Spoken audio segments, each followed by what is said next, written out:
just gonna go. All right, welcome to Witchpolice Radio. I'm here with someone who is, I feel like I say this a lot on the podcast. I'm here with someone who's new to the podcast and new to me. But I think in this case, the guest is very new, including to the local music scene. So I think the best way to start this off is if you want to introduce yourself and give a bit of background about what it is you do as an artist. Yeah, so thanks so much. I'm Harper K. Smith, and I'm a musician. I would say I'm probably in the indie pop realm of things. And yeah, I'm new to Winnipeg, new to the podcast, and new to the scene and all of that. I came here from Vancouver a couple months ago, and yeah, that's a little introduction. Cool, cool. Well, I guess maybe a good place to start then is what is your impression of Winnipeg and its music scene? I mean, I know, like you said, you've only been here for a short time, but what is your sort of opinion of what we have here in Winnipeg? Yeah, it's really great. I've been really impressed by like all the art scenes so far that I've been, introduced to since moving here.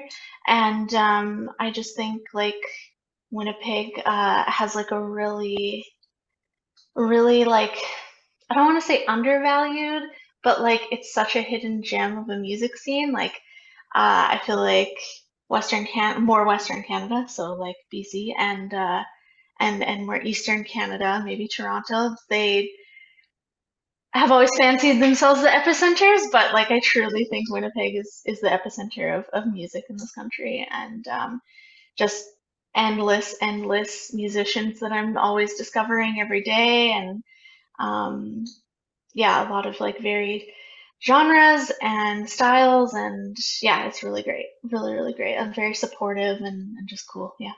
Well, I think you're going to get lots of listeners from Winnipeg nodding their head at that part because I think undervalued is a good term. I think we definitely have kind of an inferiority complex where we feel like we're sort of overlooked by maybe Vancouver and Toronto and Montreal and some of Yeah, these sort of bigger centers that get more of the shows that come through and they have sort of yeah, more of an industry presence and things like that. But yeah, it's good to hear yeah, whenever someone from outside of Winnipeg comes in and has a positive opinion of it because I think we yeah, like to think we have a good good scene here. So it yeah, gets yeah, that yeah, yeah. validated a little bit. Um, It totally were, is, yeah. were you playing music? I'm assuming you were playing music before when you were in Vancouver. Yeah, like started honestly not too long before moving here. So it was a like little bit of a weird time to start and transition, across the country. But yes, I was, yeah.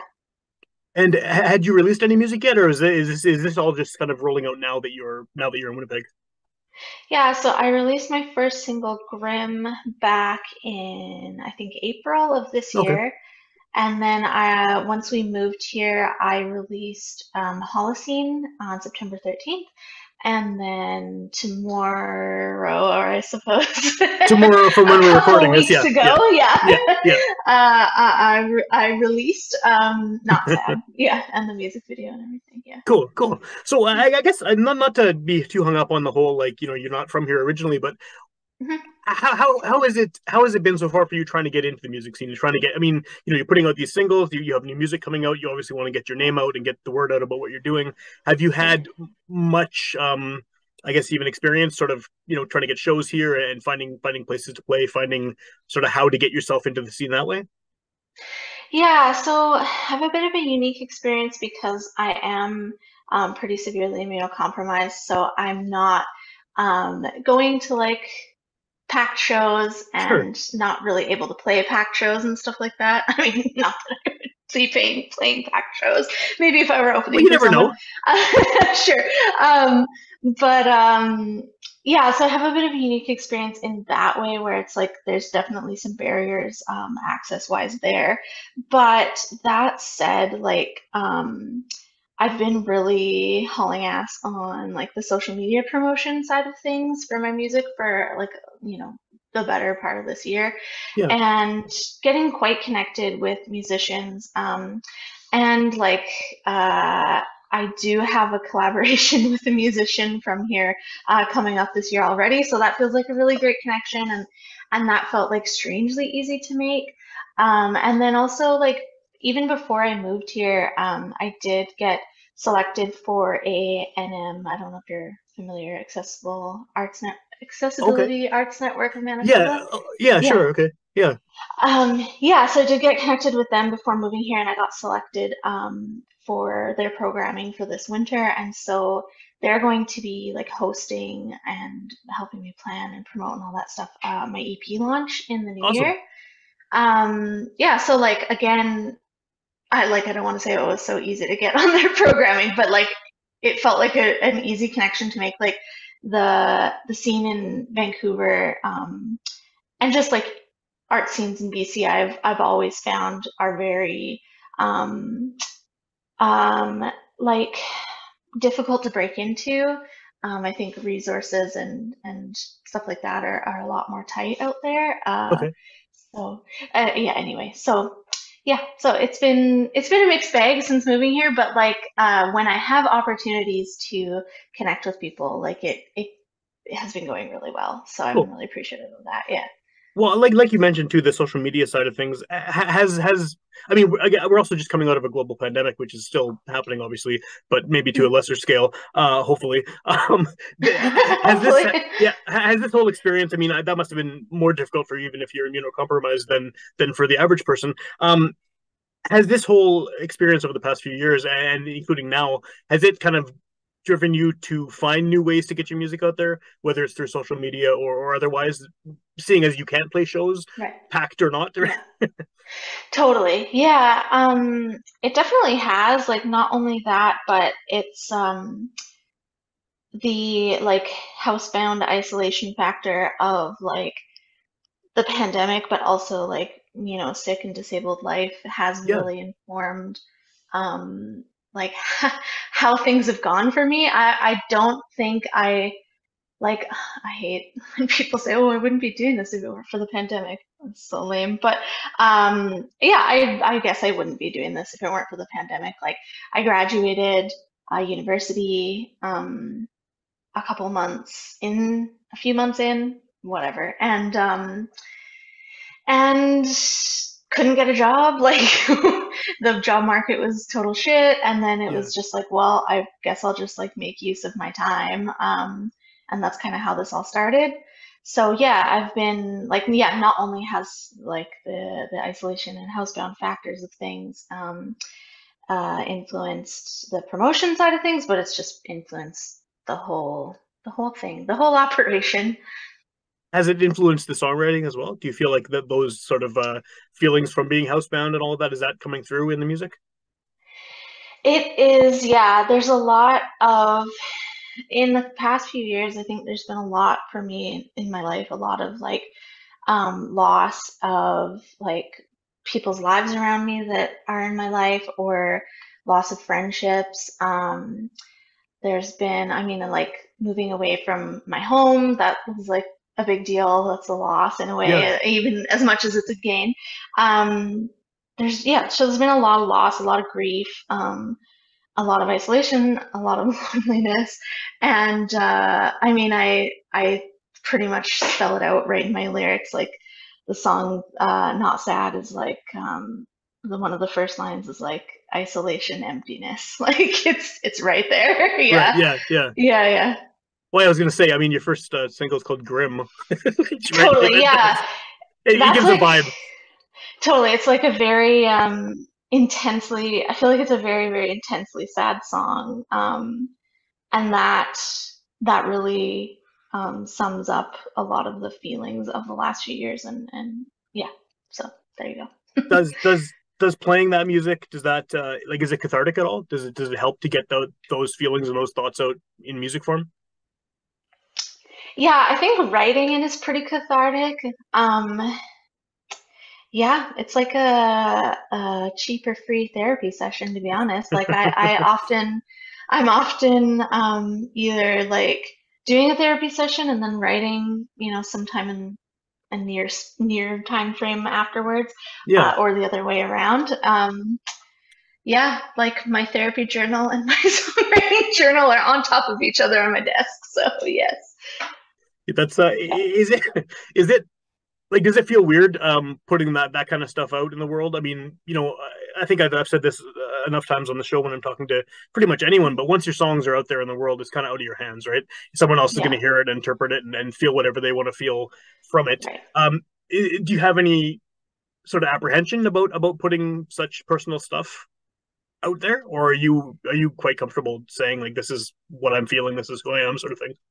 Yeah, I'm pretty comfortable like saying it how it is and like yes, just saying the thing I'm thinking or feeling like to a fault majorly. But the thing that I do feel apprehensive about sometimes is like I'm such a like moody teenager at heart. I feel like I hate to be misunderstood, to be honest. And um, yeah, they're like I guess when people are listening to the songs, it's not that they're misunderstanding them. Like you said, they're listening to it, interpreting it Yeah, from their own, like their own whatever lenses and experiences. And I think that that's a really great thing, and I don't like disparage that in any way. I do that as a music listener. sure. Obviously, Yeah, I think everyone it's does. totally it's part of the thing. It's just like one of those little hang-ups for me where I'm like, oh, I hope I'm being clear enough, like yeah, but yeah. I don't know what I'm trying to say there. No, Yeah. that does make sense. Yeah, yeah. So with these songs, I mean, once you have, like you said, you're working on an EP.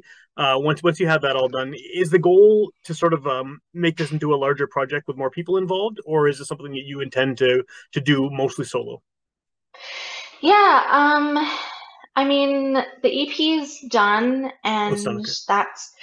that's done and that's just I'm just sitting on it to be released in the new year, like I said. And then in terms of like future singles, full-length album stuff in the future, I'm definitely like, yeah, I would definitely love to bring more people on board.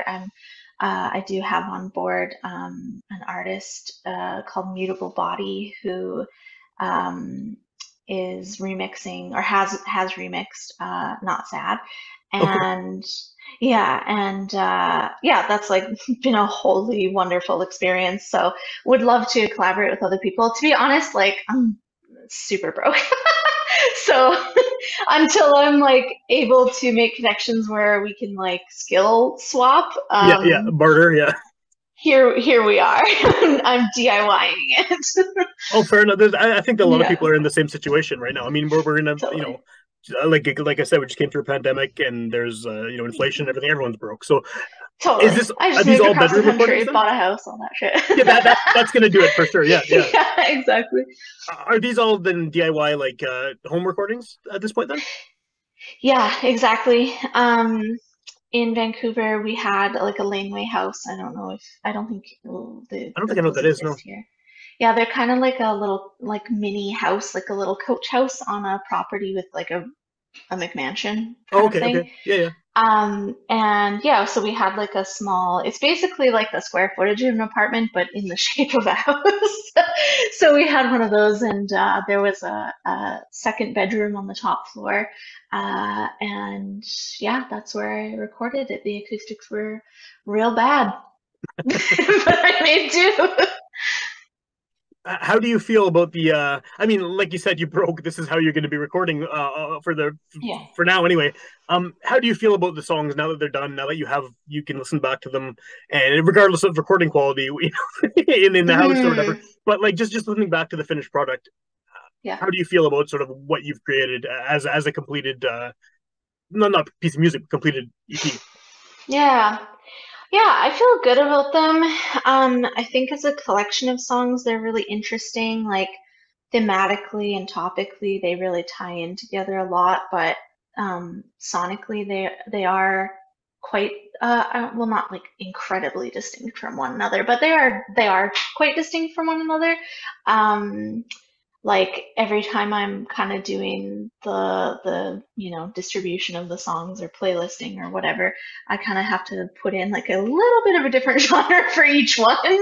Um, so yeah, like I feel good that I was able to um, like do four songs start to finish that are like unique from one another Yeah, and aren't terribly repetitive and speak to the truth of my experiences. And like I think I first felt really proud of them when I was, finished them and I'm testing them, the sound of them in the car and stuff, driving around Vancouver. I drove around left my house at dusk and was driving through the city, and that was the first time I felt really proud of them. Like I Cool. was surrounded by so much shit in that city, but somehow made something I think is good. Yeah, So yeah, yeah. yeah. What are some of the influences you're drawing from? Like you said, you kind of have different styles from song to song. What are some for someone who hasn't heard you before? How would you sort of Mhm. define some of the styles that you're playing on there? I know you said indie Some, pop at the beginning, but yeah. So some of the artists that I'm drawing from pretty heavily are like Sydney Gish and Jordan Clausen, Elliott Smith, okay. um, like yeah, all those kinds of artists.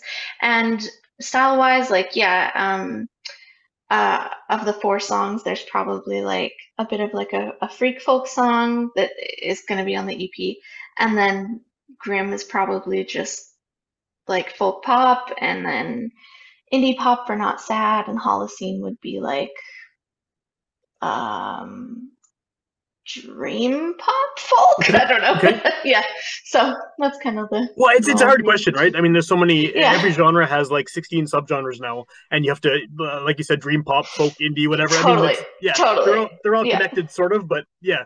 So yeah, yeah, yeah, uh, exactly. this maybe is I'm not something you can answer yet because again, you're very new here. But have you sort of figured out where in Winnipeg you fit? Like, have you heard other artists locally that you think, oh, hey, this would be a cool person to Mhm.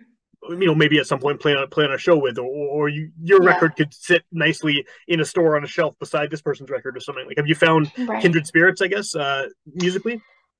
Yeah, I'm really connecting with Virgo Rising and their new EP. I guess technically it would be an EP or an Yeah, album. they I'm just not sure released what they're that too, right? calling it.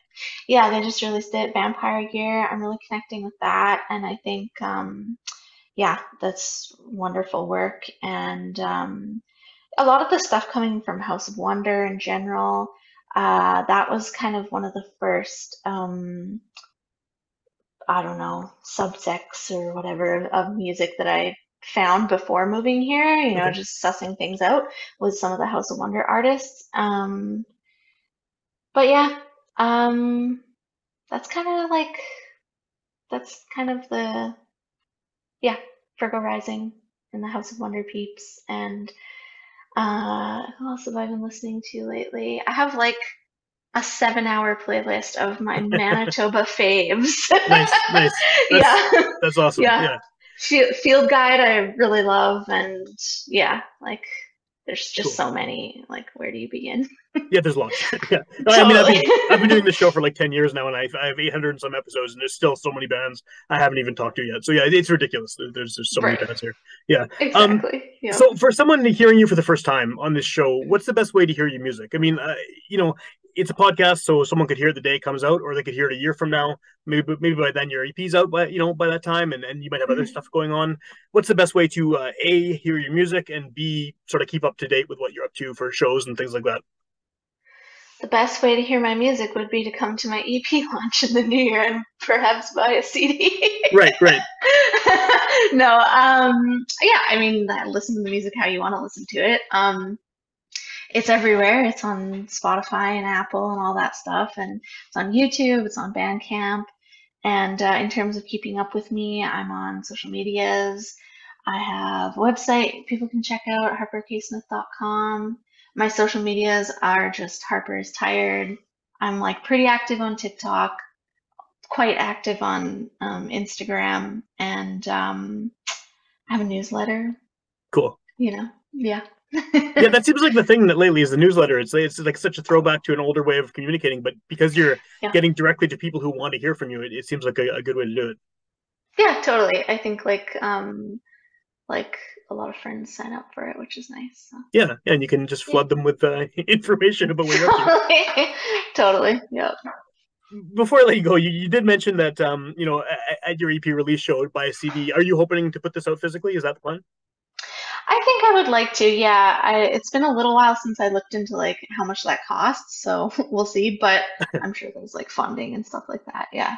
I'm sure you can figure it out. Yeah, yeah. There's Yeah, always a way, yeah, right? yeah. Yeah, yeah. Yeah. Well, the reason I ask is because like I'm definitely a luddite, and I pretty much only listen to physical media, and so it's always Yeah. exciting to hear when someone's going to do a CD because there are so many people who just don't, and that's like it's a Yeah. perfectly reasonable way to release music nowadays. But whenever I hear Totally. someone releasing a tape or a CD or a record, it's like yes, Yeah, we're yeah, not yeah. dead yet. We're just still it's still someone Totally. out there. And I just think back to when I was a teenager and like watching bands and buying all their shit and whatever, and just, in the back of my brain, like, oh, wishing and holding this thing and just wishing that was gonna be me. And I'm like, well, it's taken me this long to get here. I have 4 songs that can be an EP, and I might as well print it and hold it in my damn little hands. Awesome, Yeah. that's awesome.